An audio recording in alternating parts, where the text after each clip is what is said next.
Impact, c'est le podcast qui met à l'honneur les travaux de chercheuses et chercheurs du laboratoire de sciences sociales Pacte à Grenoble. Bonjour à toutes et à tous et bienvenue dans ce nouvel épisode de la saison 2 de Impact, le podcast du laboratoire de sciences sociales Pacte qui donne la parole à ces chercheurs et chercheuses sur leurs travaux en lien avec la crise de la Covid. N'ayez crainte, confinement ou pas, on ne vous laissera pas tomber.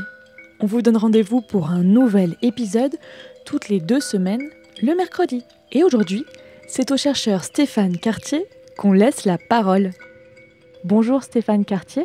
Bonjour Émilie Waddell. Et merci beaucoup d'être avec nous aujourd'hui. Vous êtes sociologue au CNRS et membre de l'équipe environnement de Pacte. Vous travaillez sur les politiques publiques de réduction des vulnérabilités environnementales. Votre travail, si on le résume, c'est d'analyser l'adaptation des populations et des institutions aux contraintes écologiques, en particulier face aux risques d'inondation et aux risques sismiques. Tout à fait. Par le biais de vos recherches, vous avez montré que la situation inhérente à la crise de la Covid, elle trouve des analogies, des similitudes dans la gestion des risques naturels. Pour commencer, est-ce que vous pouvez nous donner des exemples de similitudes entre la crise de la Covid et ces risques naturels? On a une difficulté d'un manque de contrôle social, de la domestication de la nature, ce fameux pangolin peut-être, éventuellement, jusqu'au virus qu'on incorpore tous. Ça dérape, alors qu'on croyait être dans une civilisation qui arrivait à avoir une très bonne capacité sanitaire et une très bonne maîtrise de soi. On s'aperçoit que la maîtrise de la nature est difficile. Elle va obliger à se reposer des questions sur la manière de vivre au grand air. D'un coup, on interdit de vivre au grand air, on a une phobie des aérosols, faire du sport, pas faire du sport, l'activité physique. Donc, on a un rapport au corps qui, du coup, comme dans beaucoup de questions sur les risques naturels, par exemple, quand on pense au sport de montagne, etc., à la protection contre les avalanches, il y a la question de comment on accepte d'être maîtrisé par des règles qu'on ne sait pas définir soi. Et du coup, on a déjà cette question de la personne par rapport à la nature. Sa relation est médiatisée par des règles qui ont été définies collectivement, qui peuvent faire autorité, loi, peine, voire confinement, contrainte, restriction de circulation. Donc on voit que finalement la question qu'on se pose sur certains risques naturels, là d'un coup, elle est à vif, mais pour toute la société. C'est-à-dire que toute la société se retrouve dans cette contrainte du confinement au nom de « on ne maîtrise pas notre relation à la nature ». D'autant plus que là, le vecteur, il est dans l'interdépendance humaine et dans le fait de se transmettre le virus. On est arrivé à un point de rompre des relations sociales qui étaient ordinaires au nom de « on n'arrive pas à contraindre la nature ». Donc il faut qu'on se contraigne soi. Cette similitude avec les questions naturelles, elle se pose aussi sur les critères. Quels sont les critères qui vont définir la contrainte acceptable, tolérable ou une contrainte qui est inacceptable ? Est-ce que c'est inacceptable de foutre en l'air l'économie des boîtes de nuit ? Est-ce que c'est inacceptable de renoncer au plaisir de danser toute la nuit, dans la promiscuité ? Les critères en matière de risque naturel, ils sont difficiles à assumer parce que souvent on se cache derrière l'expertise pour définir une mortalité acceptable, inacceptable, un nombre de blessés, des dégâts, des retours de dégâts sur une ville. Est-ce que c'est acceptable qu'une ville soit détruite tous les 300 ans par un séisme ? Ou est-ce qu'on doit dire une ville, elle est construite pour 1000 ans ? Ou est-ce qu'elle est construite pour 50 ans ? Donc tout ça, on ne peut plus l'esquiver parce que d'un coup, la mortalité est là. Et ce qui est difficile aussi à définir, dans les deux cas, des risques naturels ou du risque sanitaire, c'est les critères pour mettre fin à la situation de crise. C'est-à-dire, à partir de quel moment on ose dire « retour à la normale ». Je rouvre les écoles, je vous laisse vagabonder et repartir en boîte de nuit et danser toute la nuit si vous voulez. Et ce retour à la normale, il est très difficile à définir parce qu'on ne maîtrise pas les évolutions, les transformations du virus. Et on ne maîtrise mal la définition d'une bonne situation qui soit acceptable. Quelles sont les différences entre les mécanismes qui sont produits par cette crise de la Covid et par la gestion des risques naturels ? On a une différence dans le sens où, cette fois, un peu d'ailleurs comme avec la question du risque climatique, du changement climatique, on est à un niveau d'approche qui est vraiment planétaire. Au-delà d'une inondation ponctuelle dans la Vésubie ou sur telle ou telle région, on est sur des interdépendances qui sont tellement globales au niveau planétaire que, a priori, toutes les sociétés sont perturbées. Et d'emblée se repose la question de la frontière et de la réduction des échanges, non seulement des marchandises, mais des gens aussi. Donc dans une économie qui était très orientée sur le tourisme, les échanges internationaux, le commerce et la diplomatie, on voit bien qu'il y a une rupture très très forte. Ce qui met aussi en question, en péril, les capacités de porter secours. Si on a une famine à un endroit, on peut envoyer des gens qui vont apporter à manger, des stocks, etc., avec plus ou moins de pertinence. Là, on se trouve dans un ordre qui est de séparer les gens. Et ça, je crois que c'est une des grandes différences, c'est que c'est rare dans les risques naturels qu'on soit obligé vraiment, sur une année, par exemple, là, comme c'est le cas, de séparer les gens. Au contraire, on essaye d'avoir de la solidarité par l'apport de renforcement de capacité pour aider les gens localement. Justement, dans cette crise, l'autre, il est devenu finalement celui dont il faut se protéger, alors qu'on peut mettre en place une prévention face aux risques naturels. Lorsqu'on parle de risques naturels, on parle d'aléas, donc on peut définir comme justement les événements imprévisibles. Quels sont les aléas de la vulnérabilité dans la crise de la Covid ? Les aléas sur les questions de risques naturels sont donc très très variables. Ils sont plus ou moins anticipés selon la connaissance qu'on en a. Sur la crise de la Covid, l'aléa, il est marqué effectivement par le nombre d'interactions qu'il va y avoir avec l'autre, et puis, ça c'est pas mon ressort, mais les transformations du virus lui-même. On voit bien qu'on retrouve cette question de la bascule dans les situations de gravité différentes, mais la vulnérabilité n'est pas non plus la même. Dans la crise sanitaire, là, la vulnérabilité principale, c'est la relation à l'autre, qui va contre l'organisation spontanée par rapport au risque naturel où on va apporter solidarité. Donc, on a une vulnérabilité qui peut être cumulative, etc., comme pour les risques naturels, mais on a tout de même cette spécificité d'interrompre la relation de solidarité avec, après, tous les dommages psychologiques, sociaux qu'on peut voir signaler successivement. Et justement, est-ce qu'on a déjà, au travers de vos recherches, une idée de comment est-ce qu'on peut pallier à cette vulnérabilité qui finalement est le contact avec l'autre, alors que c'est vraiment à l'encontre de ce qui fait notre société ? Il y a un point qui est intéressant à signaler après d'autres, c'est la question de l'interface entre le virus, les humains, les interdépendances naturelles, c'est-à-dire les animaux, les transformations des biotopes. On a plusieurs pistes qui identifient comment la propagation des virus, la mutation des virus peut être liée à des modifications des biotopes.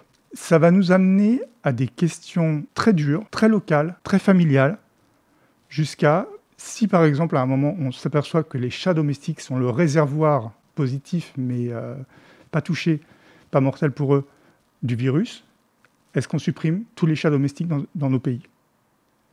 Ça va être des questions tellement dures à prononcer qu'on préfère continuer de parler du nombre de lits d'hôpitaux et de la capacité d'avoir des vaccins, etc. Mais on voit bien que sur les questions de rapport à l'environnement, il y a des perturbations qu'on ne pouvait pas anticiper parce qu'on était soit sur des pollutions soudaines, massives, mortelles, graves, soit on est sur des phénomènes de propagation à travers l'eau. Et la question, ça va être d'identifier la source, d'arrêter de s'alimenter avec, et puis de restreindre le problème en trouvant d'autres captages. Et là, on est dans une imbrication sanitaire où toute la population humaine, peu ou prou, est concernée, et c'est l'ensemble de cette population qui va avoir à réfléchir ses rapports à l'environnement. On n'est pas non plus dans quelque chose à l'échelle de l'humanité de si exceptionnel. C'est-à-dire que des cycles de mortalité de virus, il y en a eu. Je pense que pour nous, la grippe espagnole est une référence séculaire intéressante. Ce qui est tout de même très spécifique, c'est que la grippe espagnole, on ne sait pas comment elle s'est arrêtée. Depuis mars, on entend sur les médias de nouveaux chiffres, de nouveaux indicateurs qui régissent notre quotidien, les couvre-feux et les confinements successifs.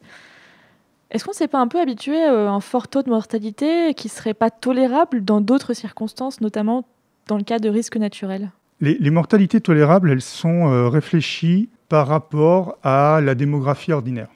Déjà, ça suppose d'avoir des bonnes connaissances de la démographie ordinaire, de la population. Il y a des pays où, en fait, on ne sait pas, parce qu'on ne connaît pas la population assez précisément. Deuxième point qui est intéressant pour la France, c'est que ça fait 20 ans que les gens qui travaillent sur les risques disent « on a un problème, c'est qu'on ne sait pas compter les morts en France ». On peut prendre 2 exemples qui sont pour nous intéressants, c'est la Belgique et les Pays-Bas. En admettant que c'est à peu près la même population, la même région, le même climat et la même exposition au virus. Les Pays-Bas, pendant des mois, paraissent beaucoup moins touchés par le virus. C'est qu'en fait, ils comptent pas du tout de la même manière leur mortalité que la Belgique, qui est très scrupuleuse pour compter ses morts et identifier les causes vraiment liées à ce Covid-19. Donc, on voit bien que les critères, déjà, ils sont très variables dans la manière de mesurer les choses, de chercher, pas chercher, d'éviter d'afficher, d'avoir de l'information pertinente ou pas. Et là, la science a beaucoup apporté en matière de validation des critères. Une mortalité admissible, c'est quelque chose de très variable. Et au fond, c'est souvent les spécialistes qui finissent par l'admettre entre eux, en étant des experts qui ont des habitudes de travail. On a par rapport à ça l'exemple du risque sismique, où on finit par admettre que la probabilité d'exposition tolérable va être d'un certain ordre de grandeur. Et quand on demande aux experts « mais pourquoi vous êtes calé là-dessus ?» comme moi je peux le faire en entretien, ils ne savent pas.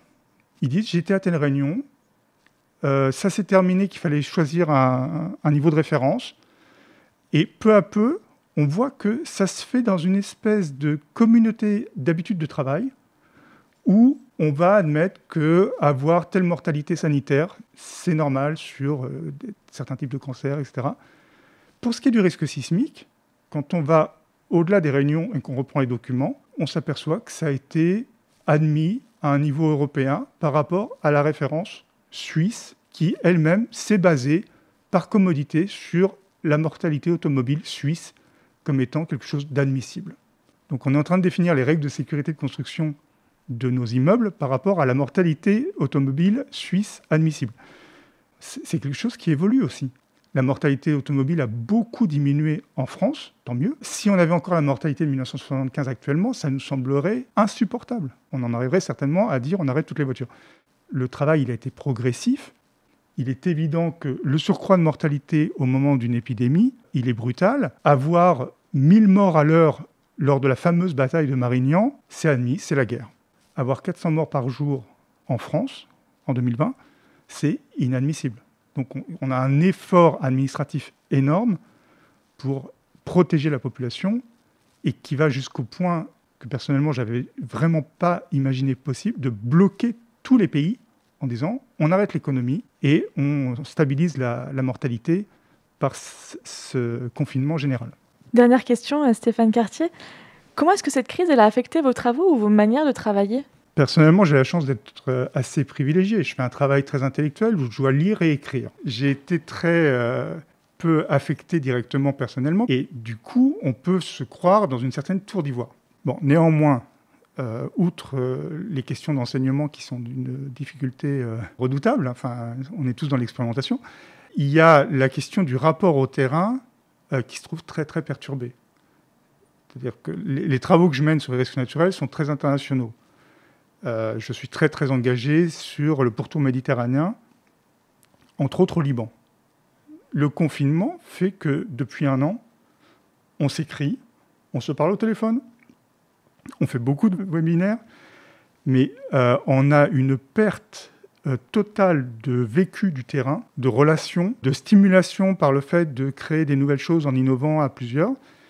Si les habitudes de travail sont assez anciennes et qu'elles peuvent perdurer, il y a une routine qui permet de sauvegarder la recherche. Au fil des mois, on voit bien que beaucoup de relations s'étiolent.